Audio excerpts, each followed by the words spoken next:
Nuno Abreu, médico cirurgião, partilha a sua história e demonstra a importância de ter optado por uma proteção de vida. Vivia para a sua família, para a sua profissão e para fazer o que mais gostava. Tornei-me cirurgião geral em 2013 e durante o meu percurso profissional, qualquer buraquinho que eu tivesse, esforçava-me para fazer bodyboard ou treinar. Se eu não tivesse esses escapes, ficava rabugente, mal feitio. Em 2020, celebrou um seguro com a MetLife para garantir a sua proteção diária. A 29 de setembro de 2021, precisou de ativar as coberturas que subscreveu.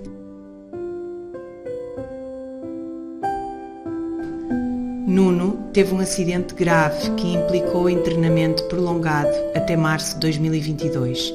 Como consequência do acidente, ficou tetraplégico, afetando os membros inferiores e superiores.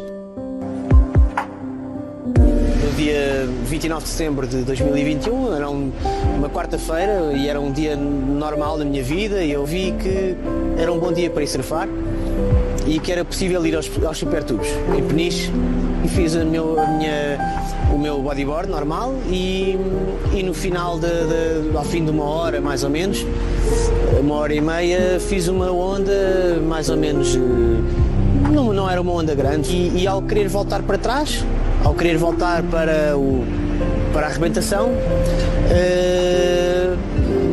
aparentemente bati com a cabeça no chão e no momento seguinte dou por mim a boiar de barriga para baixo, a ver o fundo do mar e sem saber o que é que tinha acontecido. Não tinha força nas mãos, nem tinha força no corpo, não percebi o que é que tinha acontecido. Em 2022, foi novamente internado para um tratamento experimental na Suíça. Foi também necessário fazer obras de adaptação na sua casa e manter o funcionamento familiar, garantindo as despesas do cotidiano.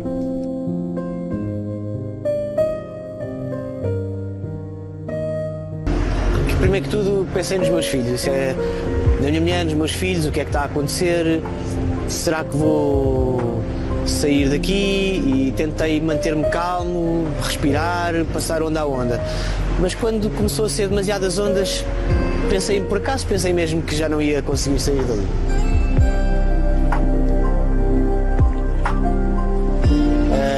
Fiz uma fratura da coluna cervical a nível de C7 e desde essa altura tenho estado tetraplégico, ou seja, com uma lesão grave que não me deixa mobilizar como antigamente e fazer o que eu fazia. Toda a minha vida mudou. E vir à praia é completamente diferente para mim. Ao princípio eu tinha medo até de vir, não queria porque era um sítio que me trazia muitas alegrias e memórias. Eu sou-me bem, mas tenho sempre um bocado de medo do confronto com a minha antiga realidade e de como é que eu vou reagir. Mas pronto, temos que ser positivos. Sem a MetLife, teria sido mais difícil garantir todas as adaptações necessárias a esta nova realidade. Obrigado, Nuno, pelo testemunho.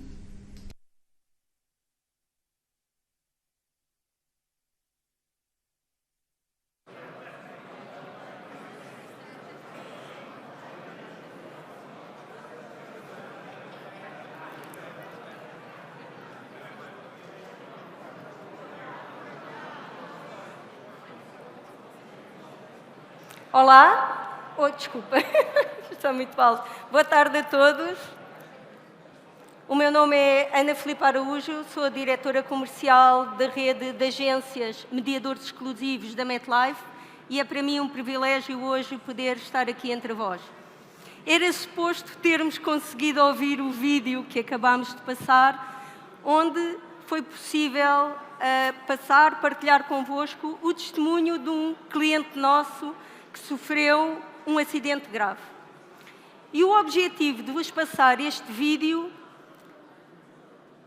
foi muito simples.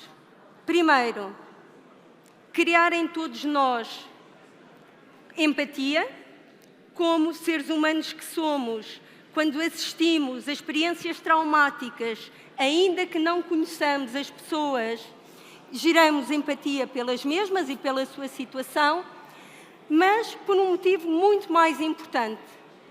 Para mim, o mais importante é dizer-vos que, trabalhando nós num setor financeiro, no setor dos seguros, numa sociedade onde a literacia financeira é tão baixa, onde a taxa de compra de um seguro de vida sem ser associada a uma operação hipotecária é de apenas 1%, é claramente responsabilidade de todos os atores de passar uma mensagem e contribuir para que toda a população possa ter mais literacia financeira. Não importa se estamos na área de corretagem, na área da distribuição, como agentes, como corretores, como mediadores, isso não é importante. Ou se estamos do lado das companhias. O mais importante é termos consciência que o papel da literacia financeira, que dar saber, que dar conhecimento a todos os clientes, é também nosso. Cabe a cada um de vocês, no vosso dia-a-dia, nas vossas interações, nos vossos posts nas redes sociais, abordar este tema e passar a mensagem.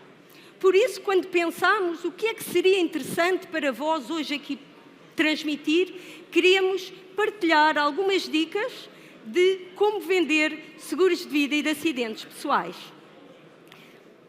Vou-vos passar 3 dicas, porque o meu tempo é bastante curto, mas antes de avançarmos na primeira dica, queria dizer-vos o seguinte: conhecem aquelas pessoas que se inscrevem num ginásio, pagam a cota e nunca mais lá vão? Sim? Eu também conheço alguns. Pois bem, estar hoje aqui, com atenção, a ouvir-me, tirar fotografias ou até filmar, funciona um pouco como uma cota num ginásio. Vocês, neste momento, estão a comprar a entrada para o ginásio. Mas vocês só vão sentir o benefício se praticarem. Nós, na MetLife, temos um lema: roleplay, praticar muito e depois apresentar aos nossos clientes. Não importa o canal onde estão inseridos, se é o canal de distribuição de brokers ou se é o canal de agências. Estamos preparados e temos cursos para vos treinar a vender seguros de vida. Nós, como companhia, queremos contribuir para a literacia financeira de toda a população. Queremos garantir que cada vez mais portugueses tenham seguros de vida e, no caso de uma fatalidade como a que acabamos de assistir, e vocês, estando no mundo dos seguros, trabalhem em ramos reais ou ramos vida, seja por automóvel, acidentes de trabalho ou acidentes pessoais, todos vós já experienciaram famílias que passaram por experiências traumáticas. Vamos então à primeira dica. Como abordar o vosso cliente para um seguro de vida e risco? Bom, não há grandes voltas. Têm que marcar uma reunião. Podem dar imensas voltas na cabeça, mas se não marcarem uma reunião, se não se sentarem com os vossos clientes, não vamos conseguir abordar o tema da literacia financeira associada às famílias, porque todos nós, em nossas casas, gerimos uma economia financeira, não é? Temos lá uma folha de Excel, mais ou menos, onde sabemos as despesas e as receitas, não é? Portanto, se vocês querem falar sobre este tema que é desconfortável com os vossos clientes, para além de treinar, têm que marcar uma reunião. Com quem é que vão marcar uma reunião? Muito simples. Pensem assim, do ponto de vista humano, quem são as pessoas mais suscetíveis de serem sensíveis a estas questões da proteção? Tipicamente, personas com dependentes ou ascendentes a cargo. Todos nós, quando temos alguém que financeiramente depende de nós, seja ascendente, dependente e muitas vezes animais de estimação, temos um carinho tal e um sentido de responsabilidade de tal maneira apurado que ficamos sensíveis à questão do seguro de vida. E depois, quando nos sentamos com o cliente, aí é que a coisa começa a ficar desconfortável, as pernas a tremer, a voz a tremelicar. Há 2 perguntas que vocês têm sempre que fazer e não há volta. Podem fazê-las desta forma, de outra forma, mas têm que as fazer, porque isso vai permitir evoluir para a segunda dica. E a primeira pergunta que está aqui no ecrã é: se amanhã não puder trabalhar, não é eu nunca vou de férias, eu não tiro férias, eu nunca estive doente, não é essa a pergunta, é: Se o meu corpo não me permite trabalhar, quanto tempo consegue cumprir com as suas responsabilidades? E aqui encetamos uma conversa sobre o que são responsabilidades. Colégios dos filhos, a conta da mel ou do telefone, as prestações que eu possa ter do carro, da casa, do que vocês entenderem, a comida que eu ponho lá em casa, a água, a luz e gás, a senhora que me limpa a casa, tudo. Quanto tempo é que o senhor, nosso cliente, consegue aguentar o seu compromisso financeiro sem que o seu dinheiro entre lá em casa? E a que custo? Quanto é que isso me vai custar? Se eu tenho investimentos, tenho que libertar os investimentos. Se eu tenho imóveis, tenho que os vender. A que preço? Fará sentido? Quanto é que custa a alternativa de eu ter uma proteção? De eu transferir a responsabilidade para uma seguradora? Sim, porque isso é fazer um seguro de vida. Isso é o que o seguro de vida ou de acidentes pessoais faz pelas famílias. É substituir financeiramente o rendimento que as famílias têm em casa.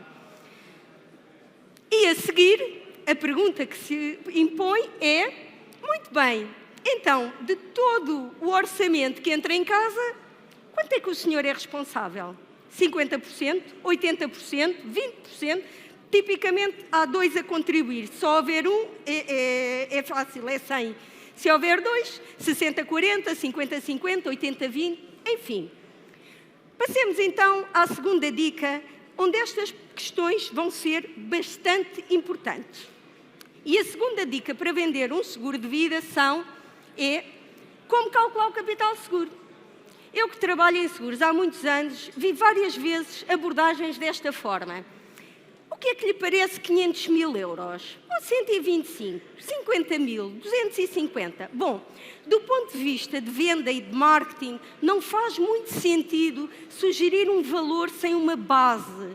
Um cliente, para sentir motivação para comprar, tem que compreender o motivo pelo qual o está a comprar e o racional por detrás da compra. Muito bem, vamos pensar num caso prático de uma pessoa, de uma persona com filhos a cargo, de 47 anos, usei 47 anos para facilitar aqui os cálculos, que tem uma folha de cálculo com despesas na ordem dos 1.000 euros e em que a sua contribuição é de 80%. Ou seja, esta nossa persona é responsável em 80% pelas despesas da sua família. Quer dizer que o cônjuge representa os outros 20%. Muito bem, como é que calculamos o capital seguro? Isto é uma fórmula, existem várias, é uma que partilho convosco. Muito simples. Se ele tem 800 euros de despesas a seu cargo sobre a sua responsabilidade e tem 47 anos, assumindo que à idade da reforma os filhos estão maiores e já conseguem ter capacidade de trabalho, vamos multiplicar os 800 euros até à idade da reforma.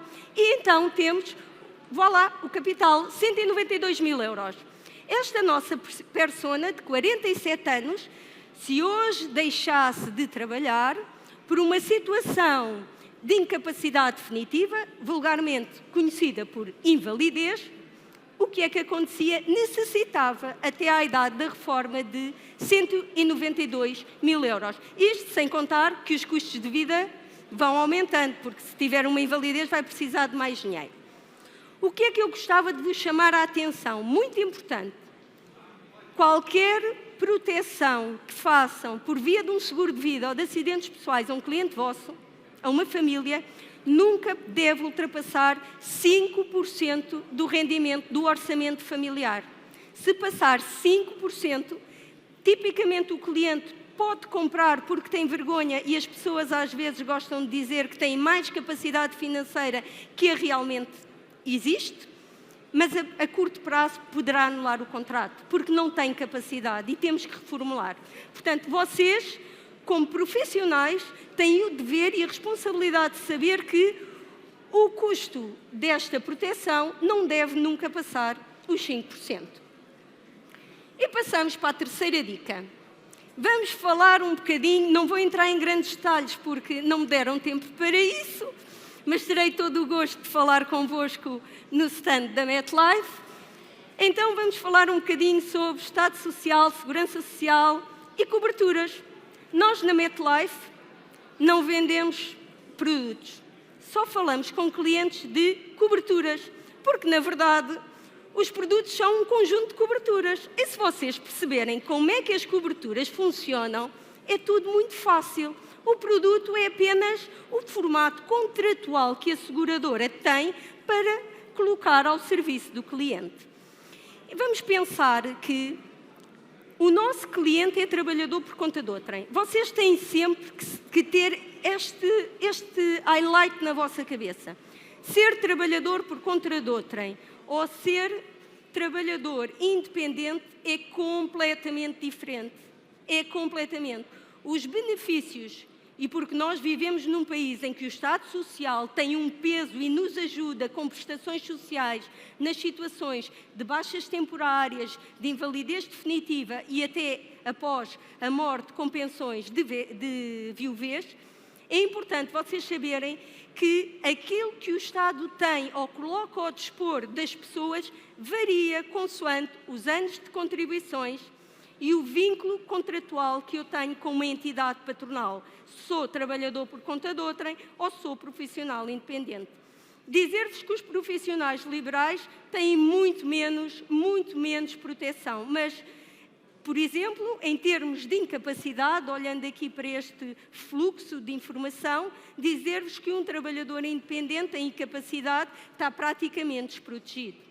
Também dizer-vos que incapacidade na MetLife, nós analisamos não só a incapacidade do próprio, analisamos também a incapacidade quando eu tenho que estar de baixa por apoio à família. Se eu tiver um filho menor que seja hospitalizado, nós na MetLife conseguimos garantir para este cliente uma cobertura que a propósito se chama Núcleo Seguro, para garantir que a família recebe um valor adicional para fazer face às despesas.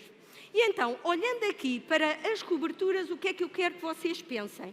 Coberturas não, para estas situações de sinistro, incapacidade, invalidez e morte. Uma incapacidade é aquilo que precede uma invalidez. Ninguém entra em Portugal numa situação de invalidez sem passar por uma baixa. Faz parte, é uma baixa. E a baixa em Portugal, de acordo com a Segurança Social, é um período onde nós podemos estar até 1095 dias, ou seja, 3 anos. E durante esses 3 anos, se a minha persona for trabalhador por conta de outrem, ela vai ver a sua remuneração reduzida até ao máximo de 35%. 35%. Pensem, quando eu tenho uma incapacidade, se eu tiver uma redução da minha remuneração em 35%, assumindo que eu, com uma incapacidade, até preciso de ajuda para me levarem ao médico, para fazer exames, enfim, tenho encargos adicionais, ainda que eu tenha um seguro de saúde, nunca ouvi ninguém dizer que o dinheiro era muito. Nunca. E, portanto, pensem sempre se não fará sentido fazer alguma proteção para esta situação de incapacidade. A incapacidade, ao fim dos tais 3 anos, vai derivar numa invalidez. Ou não, o Estado, quantas notícias vimos nós, professores, com situações oncológicas graves, em que o Estado lhes dizia, meu amigo, está muito bom para ir trabalhar. Ia trabalhar 1 mês e voltava à baixa mais 3 anos. Isto pode acontecer. Mas vamos assumir que a pessoa fica numa situação definitiva e entra numa invalidez. Nós, na MetLife, acreditamos ter uma das melhores invalidezes do mercado, no sentido em que temos uma invalidez com uma percentagem de 55%.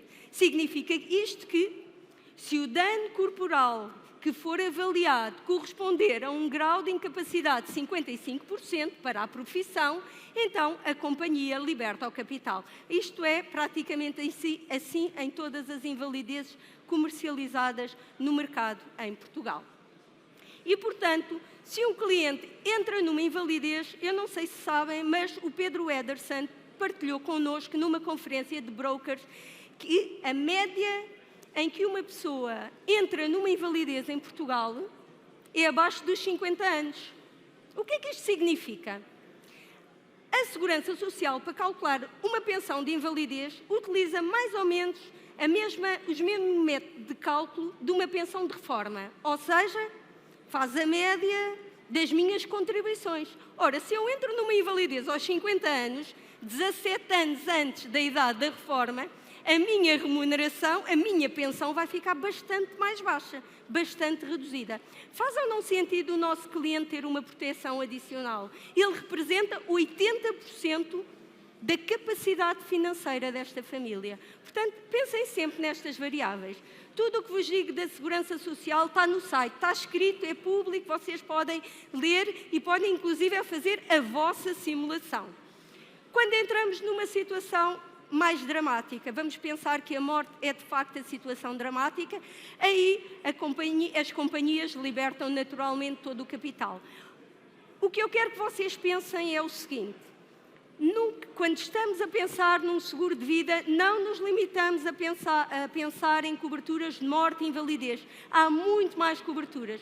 Doenças graves, o núcleo seguro, subsídios diários, hospitalização, internamentos em unidades de cuidados intensivos. Há um leque de coberturas que nós temos para vos oferecer, explicar e que podem fazer sentido na vida dos vossos clientes. E vocês é que conhecem. A magia dos seguros é esta, é que cada um de nós é diferente, tem necessidades diferentes e por isso eu vos digo, precisam de treino, precisam de um coach, precisam da MetLife. Bom, o meu tempo chegou ao fim, muito obrigada pela vossa atenção, estarei lá fora no stand, foi um prazer. Obrigada.